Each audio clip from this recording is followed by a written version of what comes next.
कोल्हापुरात स्थानिक स्वराज्य संस्था निवडणुकीत महायुतीत ठिणगी पडली। चंदगडमध्ये दोन्ही राष्ट्रवादी एकत्र आल्याचा दावा केला जातोय।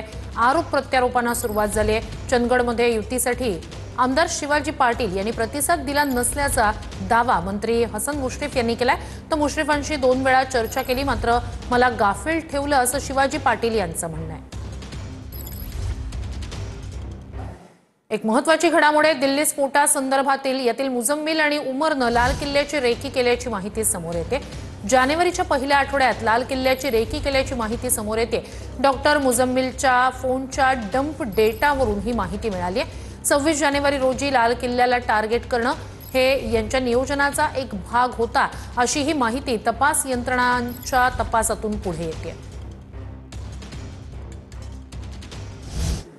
तर दिल्लीतील स्फोटाप्रकरणी आणखी एक मोठा खुलासा आहे। उमरची I-20 कार 10 दिवसांपासून अल फलाह विद्यापीठ कॅम्पसमध्येच पार्क केलेली होती।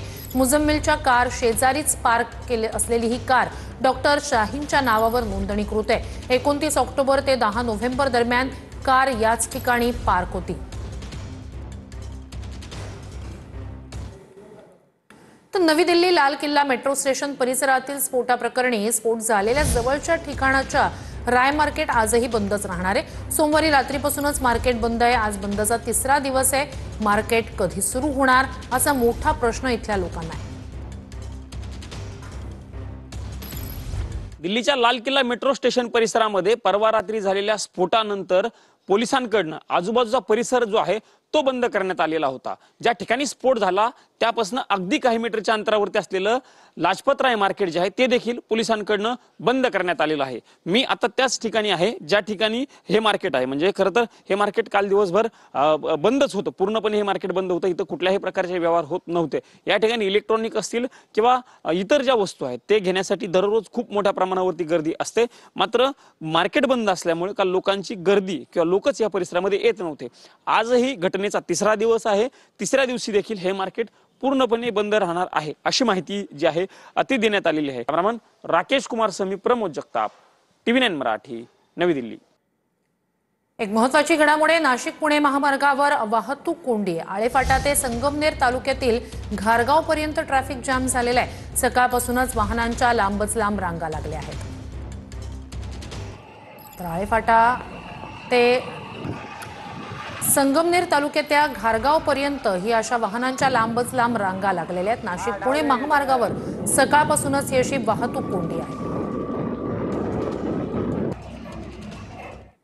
उपमुख्यमंत्री एकनाथ शिंदे आज परभणी दौऱ्यावर आहेत। दुपारी 2 वाजता महात्मा फुले शाळेच्या मैदानावर शिंदे यांची जाहीर सभा होणार आहे। ठाकरेंच्या शिवसेनेचे पदाधिकारी शिंदेंच्या उपस्थितीत पक्षप्रवेश करणार आहेत।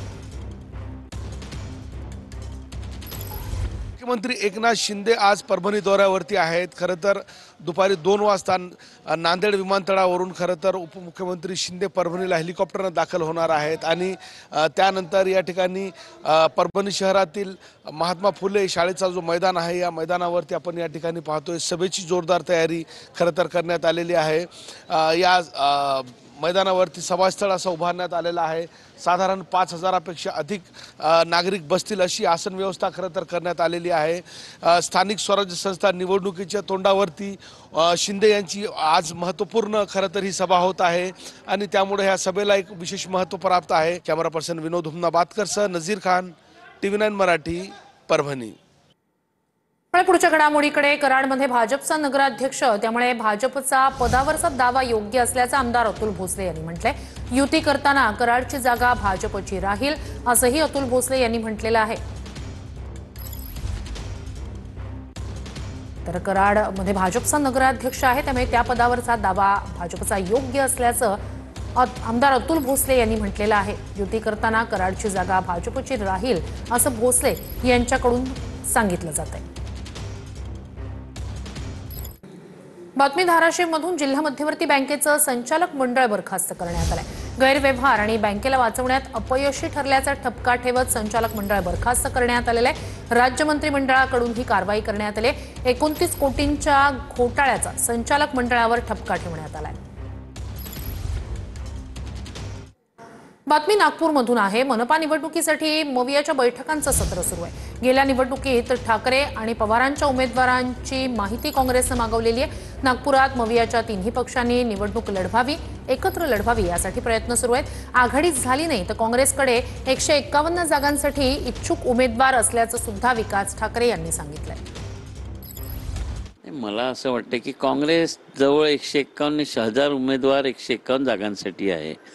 परंतु लोकसभा विधानसभामध्ये महाविकास आघाडी झाली तर आमचा पहिला प्रयत्न आहे की कार्यकर्त्यांच्या दृष्टिकोनातून किंवा सगळे निवडून यावे, मताचं विभाजन होऊ नये यासाठी आमचा हा प्रयत्न चालू आहे.